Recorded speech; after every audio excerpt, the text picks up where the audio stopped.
আজকে সকাল 8টা থেকে মিনি ব্লগটা স্টার্ট করতেছি। তো ঘুম থেকে উঠছি ওই 5:30টার সময়। উঠতে দেখো বাসি বাসন মাজে ঘর দোছা ঝাড় দিয়ে বাবার বাড়ি দিয়েছি। ওইখানে আজকে চা টিফিন খেলাম। তারপরে দেখো বাড়িতে এসে 7:30-8টার সময় প্রথমে ভাতের জল বসাই দিয়েছি। আর চাল তো সকালে ভিজাই গিয়েছিলাম। তো এদিকে দেখো ভাতের জল গরম হইতে হইতে আমি বোতলের মধ্যে জল ভরে নিতেছি, ফ্রিজে রেখে দেবো। এই একটা কাজ আমার একদম বিরক্তি লাগে, কি আর কমু। তো যাই হোক, কাজ তো করতে হইব, বিরক্তি লাগলে গরম লাগবো, যেহেতু সংসারও আইছি। তো চলো, তারপরে এইদিকে দেখো ভাতের জল গরম হয়েছে, আমি চালও দিয়ে দিতেছি। এইদিকে দেখো যতটা তাড়াতাড়ি মানে কাজটি হইতেছে অতলা কিন্তু তাড়াতাড়ি লাগছে না, অনেকটাই সময় লাগছে। এইদিকে দেখো আমি তো স্পিড বাড়াই দিছি, তাই আর কি তাড়াহুড়া দেখা যাইতেছে কাজের। তারপরে দেখো ভাতের ফ্যান জড়াই নিতেছি।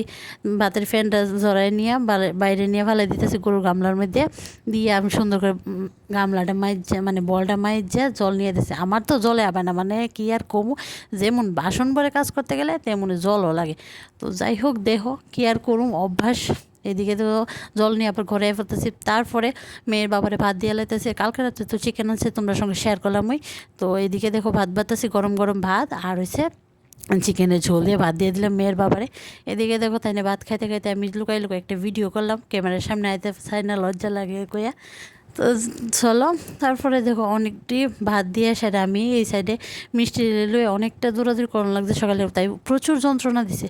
তো যাই হোক, তারপরে কালকে রাত্রে একটু দুধ আসলো, ওই দুধ গরম বসায় আমি পটল আর কারকল কেটে নিতেছি। তাই না তো পটল খাই না, তার লিগে মানে পটল কারকল ভাজা করতেছে। আর এদিকে দেখো কাটতে আয় দেখছি পুরা দুধ ছানা কাটতে আছে। তারপরে দুধে সসপ্যানটা নামায় কড়াই বসায় তেল গরম করে আমি পটল আর কারকল দিয়ে লবণ আর হলুদ দিয়ে ভালো করে ভাজা করে নিতেছি। তারপরে দেখো ভাজা বসাই আমি এই সাইডে মা ডিম দিছিল, হাঁসের ডিম দিয়ে ভালো করে ধুয়ে পরিষ্কার করে নিতেছি। আমি সবসময় ফ্রিজের মধ্যে ডিম রাখলে ভালো করে ধুয়ে পরিষ্কার করে তারপরে রাখি। আর যেই পরিমাণ গরম, ডিম খাইতে কিন্তু একদম ইচ্ছা করে না। ঘরের মধ্যে থাকলে খাইতে ইচ্ছা করে না, যদি ঘরে না থাকে তাহলে মনে হয় যে ডিম যদি খাইতাম ভালো আসলো। তো যাই হোক, মা আছে যখন তো দিয়া দেয় সব সময়।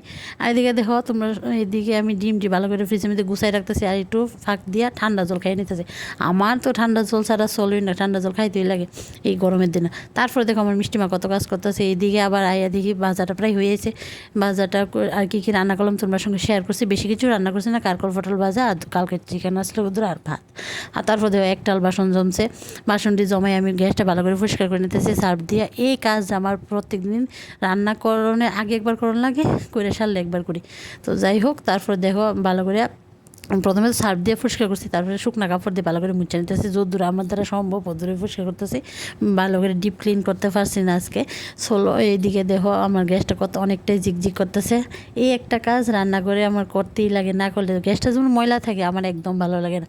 তোমরা কার কার এমন রোগ আছে কমেন্টে জানাইও, তো আমি তো রান্না করতে করতে গ্যাস মুছি। তো সোলো এরপরে দেখো মেয়েরে ভাত খাওয়াইছিলাম, তাই সবগুলা ভাত খাইছে না, ওই ভাতের মধ্যে আমার লেগে একটু ভাত আর কালকের ডাল আসলো ওইটা নিছি, আর একটা পটল ভাজা নিয়ে খাইয়ে নিছি।